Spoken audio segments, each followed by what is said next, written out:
Hi, I'm Mike Damergis along with Anthony Carlo for edition number 3 of the Sports Sit-Down. And Anthony, I've got my cappuccino. Oh, beautiful. I've got my cigar, because what would a sit-down be without a cigar? Was this right? a scene out of Goodfellas? The only thing I don't have is a team to root for, because the Jets stink. Yeah. The Giants stink. The Mets lost. We'll talk about all that. First off, we got to start with Odell Beckham. Sure. He is heading down a path right now. I'm not sure he can return from this path. When I see Odell Beckham, I see Terrell Owens and I see Jeremy Shockey, and I think mentally he's going down this path. He took the words right out of my mouth. I mean, Odell Beckham Jr. is on a path to destruction right now. Recently, I was just looking at my phone. ESPN came up with a little update. I want to be a role model for the kids. That's what he said. Of course, this coming after... By what? Pouting on the sidelines? Yeah. Throwing temper tantrums? That's a role model? You know, not getting in trouble is just part of being a role model. Yeah. His antics on the sideline have become a major distraction. And Eli Manning has kept his cool throughout his career, but you could see he's losing his patience. Oh, absolutely. Bumping an official in the last game, even though he was going at Xavier Rhodes. I mean, you cannot bump an official, and that's what Odell Beckham Jr. did. What gets me is what he said. I'm not having fun anymore. What does that matter? You can't just collapse and forget about your team just because people are holding you down. He had his worst career game so far, held to 23 yards on 3 catches. I understand you're frustrated, ODB. I would be too. But a team player, a leader, like the fans look at you, does not do what he did. You know, he also has to realize he's got no one to blame for himself. How many drop touchdown passes he had this year? How many times has he been open and he's just blown the play, basically? Right. And the thing about it, teams are watching this. They're saying, we could take this guy out of the game mentally. I was expecting Odell Beckham, who's got only 22 receptions for 303 yards and zero TDs. This after having a season of 13 TDs last year, over 1,400 yards, and the year before, over 1,300 yards and 12 TDs. That's 25 TDs he had coming into this season. I thought with the emergence of Shepard and with Victor Cruz coming back, this was going to be a tremendous year by Odell Beckham. I was thinking maybe 15, 16 touchdowns. He's not even come close to that. Well, as ecstatic as Giants fans were to see him burst onto the scene like he did, it's also a potion for destruction later on. I mean, he came up unbelievably successful.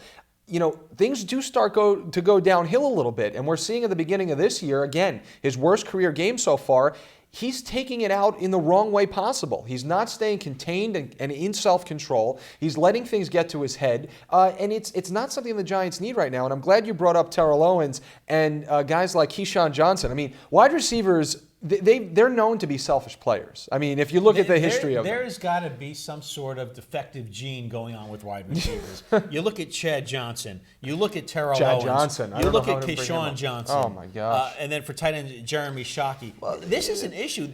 And you look at the path these guys have gone. They were at the top of their game, and no one wanted to deal with them. And believe me, the Giants as an organization are not going to deal with this. He's become a distraction to the offense. The Giants are 2-2.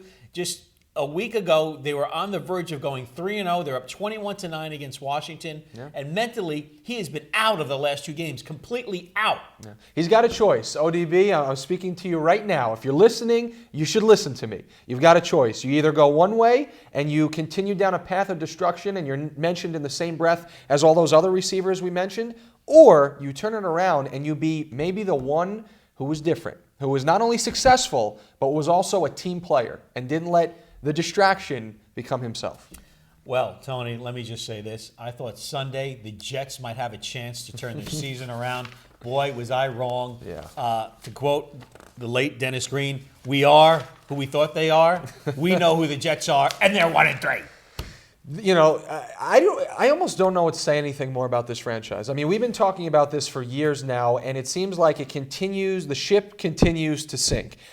Amongst all the negatives, I do want to say one good thing about Brandon Marshall in this game. The fact that he stood by his quarterback, okay? Ryan Fitzpatrick threw 3 fourth-quarter interceptions that proved to be the dagger in this one for the Jets. But Brandon Marshall said, you know what? If the ship is sinking, I'm going down with Ryan, okay? That's what you want out of the players around you. But, Anthony, they have no choice in the matter. Who are they going to go with? Geno Smith? I read the book. I know how it ends. Right. Christian Hackenberg, Petty? Not ready. No way. They've got to go down with the ship. He's got to support him. But, again, Fitzpatrick held out of camp time and time again. Players that hold out of camp either wind up hurting themselves with some kind of hamstring injury, a calf injury, or just not ready. And Fitzpatrick is not ready. The only player that I used to watch that was able to do that was the great Lawrence Taylor. And he was just a freak of nature, and no one compares to him. It's a business, Mike. It's money, okay? And when you talk to these guys about contracts and money, they're going to do what their agents are telling them to do. And obviously that was the reason why he held out of camp. I mean, he wanted to obviously get a signing to his liking. And unfortunately, you're dealing with a team that is surrounded by players who can't seem to win. Okay, there's talent on this team. There's a difference between taking talent, putting it on the field, and translating it into W's. If it's talent, then it's the coaching. I mean, how many more? We're in week 4. How many more blown coverages am I going to see in the Jets defense? And Todd Bowles is a defensive back. He's a defensive guy. That's what's scary. This shouldn't be happening. This was the strength of their team last year. Absolutely. This is ridiculous. I like Todd Bowles. I know you get on me for this. I like Todd Bowles' message. I like the way that he handles the team. I don't think that there's somebody else better out there right now, but I understand what you're saying. He's not proving anything. I mean, they're still losing. No, this is just another bad Jets quarterback in their coach in their history, and I've seen too many of them.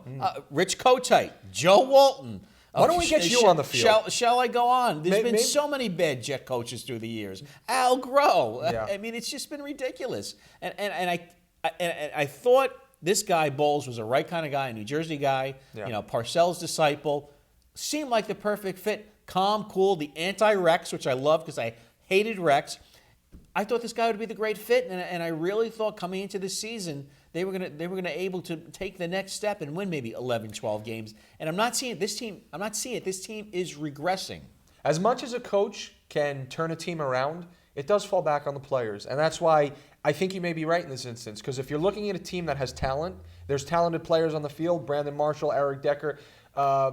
Maybe it is there's a disconnect between the coach and these players. And I thought that wouldn't be the case after they got rid of Rex. I thought that Todd Bowles, he was more stern. He knew what he wanted. He let them know as soon as he came into the doors, listen, this is how it was. This is how it's going to be. But there seems to be still a disconnect. And for the Jets, as far as drafting, how about for once in our franchise history, we get an impact linebacker? Yeah. For once, can we get a linebacker? I'm not asking for LT. I'm not asking for Junior Seau. I'm not asking for Ray Lewis. Give me somebody. Give me a little something. Yeah. Okay. Well, that's your front office. And we haven't had a quarterback in almost 50 years. It's all insane. begins with the quarterback, and obviously Ryan Fitzpatrick is. He was dragging us along for a while. He better give some money back. All I know, he better put some money in the kitty and be returning some money. And I'm glad I didn't renew my season tickets this year. So happy. Smart choice. Yeah. Smart choice. Moving along, the New York Mets made the wild card, home game, and they lose to the San Francisco Giants. So, but it was a great pitching performance by Noah Syndergaard. But once he left the game, you felt the air leave the stadium because one of the best postseason pitchers shut them down last night, Madison Bumgarner. Hey, you were looking at like Joe Frazier and Muhammad Ali going back and forth with that one. It was a great pitching performance. Dazzling pitching performance on both ends. I thought the ump squeezed some of the Met relievers last night a little bit at times, but it was a great pitching performance by both sides. You know, and I don't even have this in my notes, but just talking about the game makes me think of this. There was one player early in that game. There was a runner heading to second. Forgot who the runner was on the Giants. They called him out. That was Denard Span. Yeah, and he looked like he looked like he was safe in the instant replay. He was clearly safe in the instant replay. Well, I don't know if his leg came off a little bit, but I know that if there's not enough decisive information to overrule a play, I know the umpires cannot do that, but maybe it's just me. Rewatching that play, he was clearly out. I know they were looking at it. If there was a little bit of time, his foot came off the bag and the glove was still on him. But if you're looking at the way the glove beat him to the bag. Yeah. The ball was in his glove, touched his leg, he was out. And I just wanted to get that off my chest. No, there was definitely some questionable calls last night, but also I want to bring up Curtis Granderson, one of the great catches in center field in Mets postseason history. Tremendous job by Curtis. Struggle at times with RBIs this year, hit some home runs, had pretty decent career with the Mets so far, but great catch by him. But I want to move on to the performance by Madison Bumgarner. Yeah, you absolutely. Talk about this guy in the postseason. First off, 2 wins in the wild card, which that means he's taking his team and advancing. 2-0, 0 ERA, and his World Series record without a loss 1.25 ERA, 4-0. Incredible. This guy in the postseason is money. Money pitcher. Last 9 postseason outings, back to Game 2 of 2012, he's had a .79 ERA. You don't get better than that. Madison Bumgarner is the best, in my opinion, when it comes to postseason pitching. Okay, and nobody can say anything different. Are you disappointed if you're a Mets fan? I want to say yes and no, because the Mets, a little while back, it didn't look that bright of a future for them this year in terms of a postseason. Right. So the fact that they were even able to make it to this wild card game, it was similar to the Yankees going up against Dallas Keuchel. Not this past year, but a year ago in the wild card game and the Astros. Listen, Yankees were proud enough to be in that wild card game. We know as Yankees fans, that's not as far as it should have gone. It should have gone even further than that. But when you're facing a pitcher like Dallas Keuchel, when you're facing a pitcher like Madison Bumgarner, you're not getting much slack. Yeah. You're not getting much room to work with. Well, the Mets offense struggled this year quite a bit. We know that, and it wasn't a surprise they couldn't score any runs. And Syndergaard did his job. The Mets pitching this year suffered from major injuries. But again, Bumgarner, 8-3 career in the postseason, undefeated in the wild card games, undefeated in the World Series. And this is the one team, I guarantee you, the Chicago Cubs did not want to see. Oh, no, absolutely. And good pitching beats good hitting. And when you come down to a one-game wild card, that's why what you were suggesting with your new baseball rules. Weren't you saying something like expand the wild card? I wanted the wild card expanded. That may 3 give games. Teams a better shot, not to face the ace of a team like Madison Bumgarner, and your whole season gets thrown down the drain because you can't beat him in one game. But I got to say, the excitement in the wild card game, it's really second to none. Oh, absolutely. So as we go into the playoffs, which team from the American League, which team from the National League for the World Series? You first. Cubs in the National League and Red Sox in the American League. No, don't say Red Sox. And let me tell you, the ratings. Listen. The ratings, if it's a Cubs-Red Sox World Series, is going to be simply incredible. No, absolutely. I'll light up my big cigar to watch that game. So, and I think the Cubs will finally come through and get their first World Series. I agree with you with the Cubs. I'm starting to hate the Blue Jays more than I hate the Red Sox, just because they're an arrogant team, they're a cocky team. They're nowhere near as good as they were last year, but they're coming into this with a lot of... How can't you root for a team that hasn't won the World Series in 110 years? Come on. It's true. No, I say the Cubs win it all, but I'm saying I think the Blue Jays, with all that momentum they're coming in with, you got to watch those teams. They ride it to the top. So I wouldn't be surprised if I saw a Cubs Blue Jays World Series. Cubs win it. Okay. Cubs win it. We're in agreement here. I'm Mike Damergis. This is the Sports Sit Down. He's Anthony Carlo.